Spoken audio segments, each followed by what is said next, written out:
ये कहानी आईएएस रवि कुमार सिंह की एक ऐसी कहानी जिसने लाखों यूपीएससी एस्पिरेंट को प्रेरणा भी दी और सोचने पर मजबूर भी किया। रवि सिहाग ने यूपीएससी में 4 बार प्रयास किया। 2018 में आईआरटीएस, 2019 में आईडीएएस और फिर 2021 में चौथे प्रयास में ऑल इंडिया रैंक 18 के साथ आईएएस बने। यह सफर संघर्ष, धैर्य और निरंतर मेहनत की मिसाल बना। हिंदी माध्यम में चयन, बार बार असफलता के बाद सफलता, यह सब युवकों के लिए उम्मीद की किरण था, लेकिन यहीं से कहानी ने एक नया मोड़ लिया।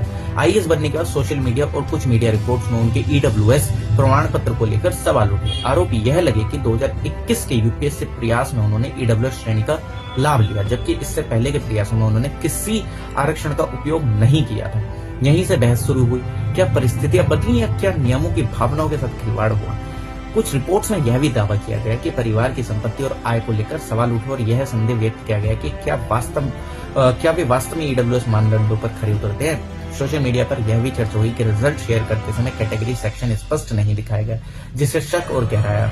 कुछ दावों में यह बात भी सामने आई कि संपत्ति के हस्तांतरण को लेकर जांच की जरूरत है। हालांकि ये सभी बातें आरोप और दावों के दायरे में है, अंतिम सत्य नहीं।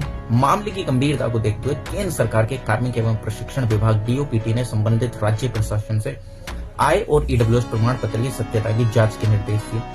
सरकारी स्तर पर यह स्पष्ट किया गया कि जांच एक प्रशासनिक प्रक्रिया है और जब तक अंतिम निर्णय नहीं आता तब तक किसी को दोषी ठहराना उचित नहीं है।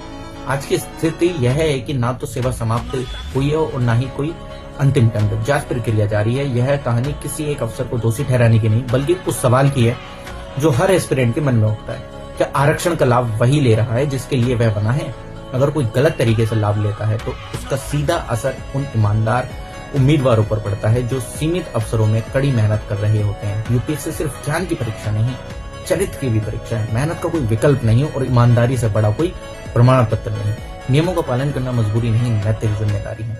सिस्टम मजबूत तभी होगा जब चयन भी पारदर्शी और चयन पाने वाला भी। याद रखिए, असली सफलता वह है जिस पर सवाल नहीं, सम्मान हो।